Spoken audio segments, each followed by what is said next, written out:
تم رسول صلی اللہ علیہ وسلم کا ادب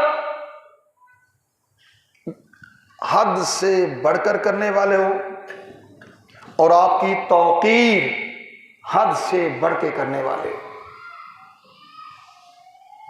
اب یہ بڑی سیدھی اور سادہ بات ہے، ہم تک دین پہنچا ہے صحابہ کرام اور اہل بیت اطہار کے طریق سے، اور انہوں نے دین سیکھا ہے رسول کونین صلی اللہ علیہ وسلم کی بارگاہ سے۔ اور جب ہم دین کی بات کرتے ہیں تو دین کے بنیادی ماخذ دو، ایک قرآن اور دوسرا رسول صلی اللہ علیہ وسلم کی حدیث۔ آپ کی سنت ہے، آپ کی حدیث ہے، اور جب حدیث میں آ جائیں جو کچھ آپ نے فرمایا وہ دین ہے۔ بنیادی بات کو سمجھ لیں، جو کچھ آپ نے فرمایا وہ دین ہے، جو کچھ آپ نے کیا وہ دین ہے، اور جو کچھ آپ کے سامنے کیا گیا اور آپ نے اس سے منع نہیں فرمایا وہ بھی دین ہے۔ وہ بھی کیا ہے؟ دین۔ اور آج ہمیں اس حوالے سے جاننا اور سمجھنا ہے کہ ادب سارے کا سارا دین ہے اور دین سارے کا سارا ادب کا نام۔ دین سارے کا سارا ادب کا نام ہے، اور جس سے ادب نکل گیا گویا کہ وہ دین سے بھی خالی ہو گئے۔ میں یہاں امام شافعی رحمۃ اللہ تعالی علیہ ان کا قول ایک آپ کے گوش گزار کرنا چاہوں گا۔ آپ نے فرمایا جس نے دین کا علم صرف کتابوں سے لیا، جس نے دین کا علم صرف کتابوں سے لیا اور اکابر اساتذہ سے فن در فن دین نہیں سیکھا، اس نے دین کے احکام کو ضائع کر دیا۔ اسے دین کے حکام کو ضائع کر دیا۔ کیوں؟ ادب استاد کے پاس دین کے سیکھنے سے عبارت ہے۔ ادب نہیں ملا تو اس نے جو کچھ سیکھا فنی طور پہ، جو کچھ پڑھا فنی طور پہ ان امور سے وہ آگاہ نہیں، لہذا نہ تو اسے ادب نصیب ہوا کہ سیکھ سکے، اور نہ پھر وہ کوئی بات ادب کی کرنے والا ہوتا ہے۔ اور ادب سے خالی دین، ادب سے خالی دین سمجھ لیں کہ وہ کچھ بھی نہیں ہے۔ وہ ایک ڈھانچہ سا ضرور ہے، ایک ڈھانچہ ضرور ہے کہ دیکھنے والا جانے یہ نمازیں بھی پڑھتا ہے، روزے بھی رکھتا ہے، حج بھی کرتا ہے، صدقہ و زکوٰۃ خیرات بھی سارا کچھ کرتا ہے، عمل میں بہت آگے ہے، لیکن ادب سے خالی ہے، تو یہی سمجھ لیں انسان گویا مغز سے خالی ہے۔ تو شکل و صورت تو انسانوں والی ہے مگر بھیجا نہیں ہے۔ اب میں صرف بہت سی باتیں آپ نے سن رکھی بھی ہیں، میں نے خود بھی عرض کی ہیں آپ کے، اشارتاً کچھ آگے بڑھتے ہیں۔ صلح حدیبیہ کا وقت ہے، حضرت عروہ ابن مسعود وہ راوی ہیں، کفار و مشرکین مکہ کے سفیر بن کر آئے ہیں، ابھی مسلمان نہیں ہوئے تھے، بعد میں اسلام قبول کیا اور پھر یہ ساری منظر کشی کی۔ آئے تھے سفیر بن کر مسلمانوں کے حالات معاملات کو دیکھنے کے لیے، واپس گئے تو اہل مکہ کو جا کر کیا کہا؟ اے کفار مکہ، تم میری بات مانو، تم میری بات مانو، میں کیسر و کسرا کے دربار میں بھی گیا، میں نجاشی کے دربار میں بھی گیا، میں نے وہ منظر جو صحابہ کرام کا رسول کریم صلی اللہ علیہ وسلم کی ذات کے ساتھ وابستگی کا ہے کہیں نہیں دیکھا۔ اور میں تمہیں بتا رہا ہوں کہ رسول صلی اللہ علیہ وسلم محمد، ان کے صحابہ جس قدر اپنے نبی سے محبت کرتے ہیں اور ان کا ادب کرتے ہیں، تم ان کا مقابلہ نہیں کر سکو گے۔ ان کا ہوا کیا؟ ہوا کیا؟ عروہ بن مسعود نے کہا کہ میں نے دیکھا کہ محمد جب بات کرتے ہیں تو ان کے ساتھ اس طرح ہمتن گوش ہو کر سراپا ادب ہو کر بیٹھتے ہیں گویا ان کے سروں پر پرندے ہیں، وہ ہلکی سی بھی جنبش کریں گے تو پرندے اڑ جائیں گے، اتنے انہماک سے وہ اپنے نبی کی بات سنتے ہیں۔ پھر ان کے نبی وضو کرتے ہیں تو صحابہ ان کے گردا گرد جمع ہو جاتے ہیں اور اپنے ہاتھوں کے فرش بچھا دیتے ہیں، اور ان کے وضو کا ایک قطرہ پانی بھی زمین پر گرنے نہیں دیتے۔ اس نے کہا میں نے دیکھا کہ وہ رسول صلی اللہ علیہ وآلہ وسلم جب اپنا لعاب دہن مبارک پھینکتے ہیں، اپنا لعاب دہن مبارک پھینکتے ہیں تو آگے بڑھ کر وہی لعاب دہن کسی نہ کسی صحابی کی تلی پر ہوتا، ان کے ہاتھوں پر ہوتا، اور وہ اسے اپنے ہاتھوں پہ مل کے اپنے چہروں پر اپنے سینوں پہ مل لیتے ہیں۔ اور جسے آپ صلی اللہ علیہ وسلم کے وضو کا پانی نصیب نہیں ہوتا تو وہ دوسرے ساتھی کے ہاتھ پر اپنا ہاتھ مل کے اسے اپنے چہرے پہ اپنے سینے پہ مل لیتے ہیں۔ تو جس نبی کے صحابہ کو اپنے نبی کے وضو کا ایک پانی کا قطرہ زمین پر گرنا گوارا نہیں، وہ کیسے گوارا کریں گے کہ ان کے نبی کا خون بہا سکو؟ تو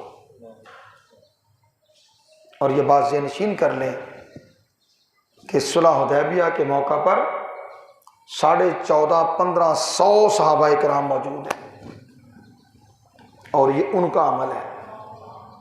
اب اگلی بات جو میں نے شروع میں کی، صحابہ نے یہ کام کیا، اللہ کے نبی صلی اللہ علیہ وآلہ وسلم نے ان کو روکا نہیں ہے، منع نہیں کیا۔ اس کا مطلب یہ ہے صحابہ نے تو حسن ادب اور حسن محبت میں اپنے نبی کے ساتھ اس عقیدت کا اظہار کیا۔ اللہ کے نبی نے منع نہیں کیا، جانتے تھے دین یہی ہے کہ اپنے نبی سے یہ تعلق ہو۔ اور حضرت انس بن مالک رضی اللہ تعالیٰ عنہ وہ روایت کرتے ہیں کہ رسول کریم صلی اللہ علیہ وآلہ وسلم جب ہلاک سے حجام اس سے ہلک کرواتے، اپنی حجامت بنواتے، تو صحابہ کرام اپنے ہاتھ نیچے بچھا دیتے اور گویا آپ کا طواف کرتے، اور حجام آپ کے بال کاٹتا تو وہ بال ان کے ہاتھوں پر ہوتے اور وہ ان کو سنبھال لیتے، اور وہ ان کو سنبھال لیتے۔ اور حضرت خالد بن ولید رضی اللہ تعالیٰ عنہ، ایک جنگ کا منظر ہے، سپہ سالار کے طور پر گئے ہیں، جنگ ہو رہی ہے، تلواریں چل رہی ہیں، نیزے چل رہے ہیں، تیر چل رہے ہیں، تیروں کی بچھاڑ ہو رہی ہے، مگر وہ اپنی سواری سے اتر کر ادھر ادھر بھاگ دوڑ کر رہے ہیں۔ ادھر ادھر بھاگ دوڑ کر رہے ہیں، گویا کچھ تلاش کر رہے ہیں۔ جنگ میں فتح یابی ہو گئی۔ بعض صحابہ نے کہا اے خالد بن ولید، جنگ ہو رہی تھی، تم تو اتنے مجاہد ہو، اتنے بہادر ہو، سیف اللہ کا لقب پایا ہے، آج منظر بڑا عجیب سا تھا کہ مسلمان تو نبرد آزما ہیں کفار سے، اور تم بجائے ان سے جنگ کرنے کے تم ادھر ادھر بھاگ دوڑ کر رہے ہو۔ اس نے کہا میری ٹوپی گر گئی تھی۔ ٹوپی گر گئی تو کیا ہوا؟ کا ٹوپی کا تو مسئلہ کوئی نہیں تھا، مگر اس میں میرے نبی صلی اللہ علیہ وسلم کے منہ مبارک، آپ کے بال وہ سلے ہوئے تھے، اور میں نہیں چاہتا تھا کہ وہ ٹوپی کسی کافر کے ہاتھ لگے اور وہ اللہ کے نبی کے منہ مبارک ہی بے ادبی کرتے ہیں۔ اور روایت میں یہ بھی الفاظ ملتے ہیں کہ انہوں نے کہا کہ مجھے جو فتح یابی ہوتی ہے جنگوں میں یہ جانتا ہوں وہ اسی منہ مبارک کی وجہ سے ہے جو میری ٹوپی میں سلے ہوئے ہوتے تھے۔ اللہ اکبر۔ امام ابن کثیر وہ روایت کرتے ہیں رسول کریم صلی اللہ علیہ وسلم کے علم مبارک کے حوالے سے لوگوں میں کچھ اختلاف رائے ہو گیا، جانتے یا نہیں جانتے۔ رسول کریم صلی اللہ علیہ وسلم کے کانوں تک بات پہنچی، آقا علیہ السلام منبر مبارک پر جلوہ افروز ہوئے، اور آقا علیہ السلام کچھ غصے میں بھی ہیں کہ میرے اصحاب میں اس طرح کی باتیں ہو رہی ہیں۔ آقا علیہ السلام منبر مبارک پر جلوہ افروز ہوئے، ارشاد فرمایا سلونی فَإِنَّكُمْ لَا تَسْأَلُونِ عَنْ شَيْءٍ إِلَّا أَنْبَأَكُمْ بِهِ، مجھ سے جو سوال پوچھنا ہے وہ پوچھو، جو پوچھنا چاہتے ہو پوچھو، میں تمہیں تمہارے ہر سوال کا جواب دوں گا، جو خبر پوچھنا چاہتے ہو پوچھو، میں اس کی خبر دوں گا۔ حضرت عبداللہ بن حذافہ، ان کے حوالے سے ایک رومنگ تھی کہ ان کے باپ حذافہ نہیں ہے، کوئی اور ہے۔ انہوں نے موقع غنیمت جانا، کھڑے ہو گئے، یا رسول اللہ صلی اللہ علیہ وسلم میرا باپ کون ہے؟ فرمایا تیرا باپ فلاں ہے، تیرا باپ فلاں ہے۔ حذافہ نہیں تو کوئی اور تھے۔ ایک اور صحابی کھڑے ہو گئے، عرض کیا یا رسول اللہ صلی اللہ علیہ وسلم مرنے کے بعد میرا ٹھکانہ کیا ہوگا؟ فرما دیا تو جہاں فلاں جگہ ہوگا، جہنم میں ہوگا، اس کا معاملہ ایسا ہوگا کوئی۔ اور آقا یہ بار بار پوچھتے جاتے سلونی، پوچھو مجھ سے جو پوچھنا ہے۔ اور آقا علیہ السلام کی اس تکرار کی بنا پر حدیث کے الفاظ ہیں، حضرت عمر بن خطاب رضی اللہ تعالیٰ عنہ کھڑے ہوئے فقبل رجلہ، اور آقا علیہ السلام کے قدمین مبارک کا بوسہ لیا، آقا کے قدمین مبارک چومے اور عرض گزار ہوئے یا رسول اللہ صلی اللہ علیہ وسلم آپ معاف فرما دیجئے، آپ معاف فرما دیجئے۔ اور امام بخاری نے کہا ان کا وہ کرنا کیا تھا، تقبیل الید والرجل، وہ آقا علیہ السلام کے ہاتھ چومنے لگے، آقا کے قدم چومنے لگے اور زاروں قطار رونے لگے، آقا معاف فرما دیجئے، آقا معاف فرما دیجئے، آقا معاف فرما دیجئے۔ رضینا باللہ ربا وبالاسلام دینا وبمحمد نبیا، یا رسول اللہ صلی اللہ علیہ وسلم ہم اللہ کے رب ہونے پر راضی، اسلام کے دین ہونے پر راضی، آپ محمد صلی اللہ علیہ وسلم کے اپنے نبی ہونے پر راضی، آقا معاف فرما دیں۔ یہ کیا ہے؟ ادب۔ حضرت ابی ہریرہ رضی اللہ تعالیٰ عنہ وہ بیان کرتے ہیں کہ سردیوں کی ٹھٹھرتی رات تھی، سردیوں کی ٹھٹھرتی رات تھی اور مجھے غسل کی حاجت تھی، مجھے غسل کی حاجت تھی، تو میں نے اس خوف سے کہ چونکہ میں جنابت کی حالت میں ہوں، مجھ پر کہیں رسول صلی اللہ علیہ وسلم کی نظر نہ پڑ جائے، اس حال میں نظر نہ پڑ جائے کہ میرا جسم پاک نہیں ہے،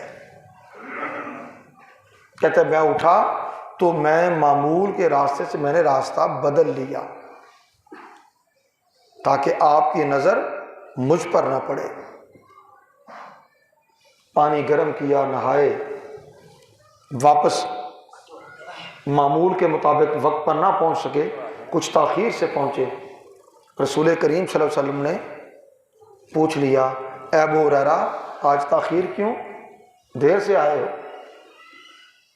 عرض کیا یا رسول اللہ صلی اللہ علیہ وسلم مجھے اس طرح کی صورت تھی میری اور مجھے گوارا نہیں تھا کہ اس حال میں آپ کی نظر مجھ پر پڑے.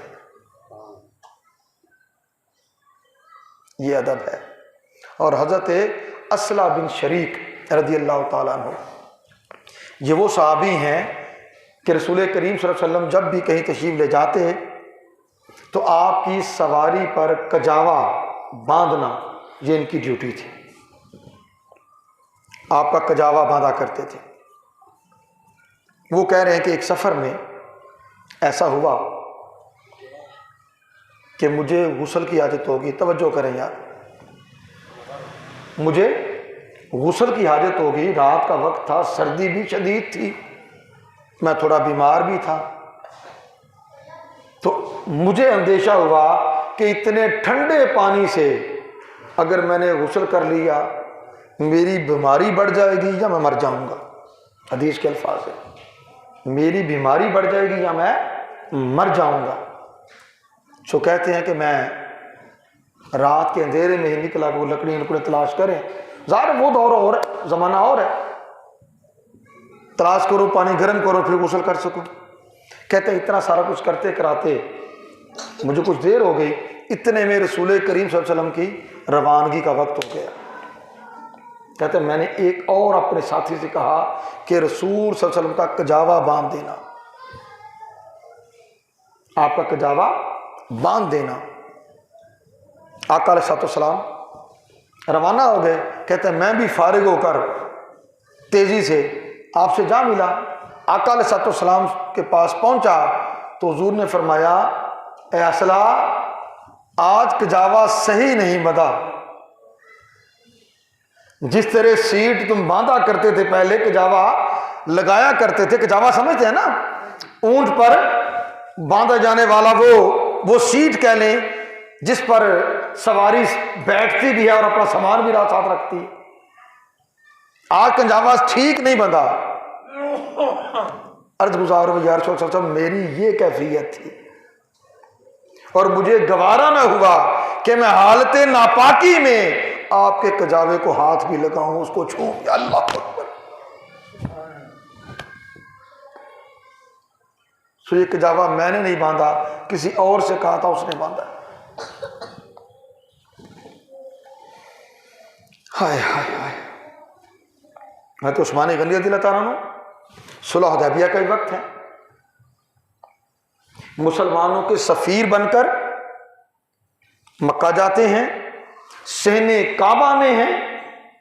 کفار و مشرکین مکہ نے کہا ہم تمہارے نبی محمد صلی اللہ علیہ وسلم کو تو یہ اجازت نہیں دیتے کہ وہ کعبے کا طواف کریں. ہاں تم آئے ہوئے ہو، وہ سامنے اللہ کا گھر ہے، تیرے لیے اجازت ہے کہ طواف کر لو. حضرت عثمان غنی رضی اللہ تعالیٰ نے صاف انکار کر دیا. فرمایا میں تو محمد صلی اللہ علیہ وسلم کے بغیر کعبے کا طواف نہیں کروں گا. اسے بھی خلاف ادب جانا. یہ ادب ہے جو اللہ کے نبی کے ساتھ صحابہ کا تھا. حضرت مغیرہ بن ربیعہ وہ بیان کرتے ہیں، کہتے عباس بن عبد المطلب رسول کریم صلی اللہ علیہ وسلم کے چچا، ان سے پوچھا گیا رسول صلی اللہ علیہ وسلم بڑے ہیں یا آپ بڑے ہیں؟ توجہ کیجئے گا، رسول صلی اللہ علیہ وسلم بڑے ہیں یا آپ بڑے ہیں؟ اب سائل کا سوال تو ظاہر عمر کے بارے میں ہے کہ عمر میں کون بڑا ہے. جواب سنیے اور ادب سیکھیے. رسول کریم صلی اللہ علیہ وسلم کے چچا حضرت عباس ابن عبد المطلب وہ کہنے لگے بڑے تو رسول صلی اللہ علیہ وسلم ہیں، میں پیدا پہلے ہو گیا تھا. بڑے تو وہی ہیں، میں پیدا پہلے ہو گیا تھا. اور حضرت برا بن عازب رضی اللہ تعالیٰ عنہ ان سے پوچھا گیا کہ جائز جانوروں میں وہ کون سے جانور ہیں جن کی قربانی اللہ کے نبی صلی اللہ علیہ وسلم فرمایا کہ ان جانوروں کی قربانی کر لیا کرو.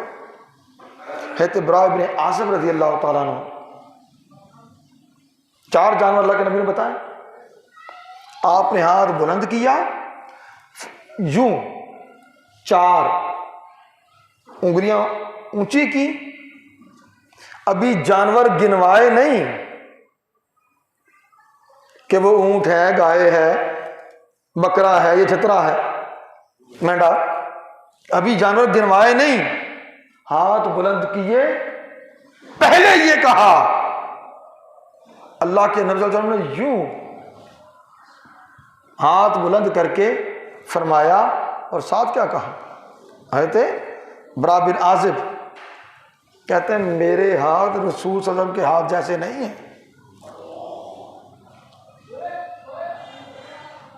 میرے ہاتھ آپ کے ہاتھ جیسے نہیں ہیں. پھر وہ 4 جانور گنوائے کہ یہ وہ 4 جانور ہیں جن کی قربانی ہو سکتی ہے. حضرت ام سلیم رضی اللہ تعالیٰ عنہ، ان کے گھر رسول کریم صلی اللہ علیہ وسلم تشریف لائے. مشکیزے کو منہ لگا کر پانی پیا. حضرت ام سلیم رضی اللہ تعالیٰ نے مشکیزے کا وہ منہ جہاں پہ آقا علیہ الصلوۃ والسلام کے ہونٹ مبارک لگے تھے، انہیں کینچی سے کاٹ کے سنبھال کے رکھ لیا. پوچھا گیا ایسا کیوں کیا؟ جواب دیا اس لیے کہ میں نہیں چاہتی کہ مشکیزے کے منہ پر جہاں رسول کونین صلی اللہ علیہ وسلم کے ہونٹ لگے ہیں، آقا کے لبان مقدس لگے ہیں، اس جگہ کسی اور کے ہونٹ لگے، کسی اور کے لب لگے. یہ ادب ہے. حضرت ابوبکر صدیق رضی اللہ تعالیٰ، صحابہ کا باہمی ادب دیکھیں. ابوبکر صدیق رضی اللہ تعالیٰ عنہ، عمر فاروق اعظم رضی اللہ تعالیٰ عنہ، عثمان غنی رضی اللہ تعالیٰ عنہ، جب بھی گھوڑے پر اونٹ پر سوار کہیں جا رہے ہیں، راستے میں رسول کریم صلی اللہ علیہ وسلم کے چچا ہوتے عباس نظر آ جاتے، فوراً سواری سے نیچے اتر آتے، فوراً سواری سے نیچے اتر آتے، ان کے ساتھ ہو لیتے، جہاں انہیں جانا ہوتا وہاں چھوڑ کر پھر سواری پر سوار ہو کر پھر جاتے. یہ کیا ہے؟ ادب. اور حضرت صہیب رضی اللہ تعالیٰ عنہ وہ راوی ہیں، کہتے ہیں حضرت علی المرتضیٰ رضی اللہ تعالیٰ عنہ کو میں نے دیکھا کہ جب بھی حضرت عباس کو دیکھتے وہ ان کے ہاتھ چومتے اور ان کے پاؤں چومتے. ملتے ہاتھ چومتے، پاؤں چومتے. آخری روایت عرض کر کے بات ختم کرو. اللہ اکبر. حضرت زید بن ثابت رضی اللہ تعالیٰ عنہ سواری پر سوار تھے، سواری پر سوار تھے. اسے امام شابی نے بیان کیا. کسی جنازہ سے فارغ ہو کر واپس پلٹ رہے تھے تو حضرت عبداللہ ابن عباس، حضرت عباس کے بیٹے، رسول کریم صلی اللہ علیہ وسلم کے چچا زاد، انہوں نے جب دیکھا کہ حضرت زید سواری پر سوار ہے، اونٹ یا گھوڑا ہے، آگے بڑھے اور اس کی رکاب پکڑ لی، سواری کی رکاب جس میں پاؤں رکھ کر سواری پر سوار ہوا جاتا ہے، اس کی رکاب پکڑ لی. حضرت زید بن ثابت اور اسے چوم لیا. حضرت زید بن ثابت رضی اللہ عنہ فرمانے لگے عبداللہ آپ یہ کیا کر رہے ہیں؟ آپ تو رسول کریم صلی اللہ علیہ وسلم کے چچا زاد ہیں، آپ ایسا کیوں کرتے ہیں؟ لا تفعل یا ابن ام رسول اللہ صلی اللہ علیہ وسلم، اے رسول صلی اللہ علیہ وسلم کے چچا کے بیٹے آپ ایسے نہ کریں. حضرت عبداللہ ابن عباس رضی اللہ تعالی عنہ فرمانے لگے ہاکذا امرنا ان نفعل بعلمائنا، ہمیں اسی طرح حکم دیا گیا ہے کہ ہم علماء کا یوں ہی ادب کریں، ہمیں اسی چیز کا حکم دیا گیا. حضرت زید بن ثابت رضی اللہ عنہ نے جب حضرت عبداللہ ابن عباس کے یہ کلمات سنے سواری سے نیچے اتر آئے، سواری سے نیچے اترے اور فوراً عبداللہ ابن عباس کے ہاتھ چومنے لگے. حضرت عبداللہ ابن عباس نے کہا آپ ایسا کیوں کر رہے ہیں؟ فرمایا ہاکذا امرنا ان نفعل باہل بیت نبینا، اسی طرح ہمیں حکم دیا گیا ہے کہ ہم نبی علیہ الصلوۃ والسلام کے اہل بیت کے ساتھ یہ سلوک کریں. رسول کریم صلی اللہ علیہ وسلم کے صحابہ، ان کا رسول کریم صلی اللہ علیہ وسلم کی ذات سے تعلق، ان کا باہمی تعلق سارے کا سارا ادب سے لبریز ہے۔ جب تک اہل دین میں ادب نہیں ہوگا،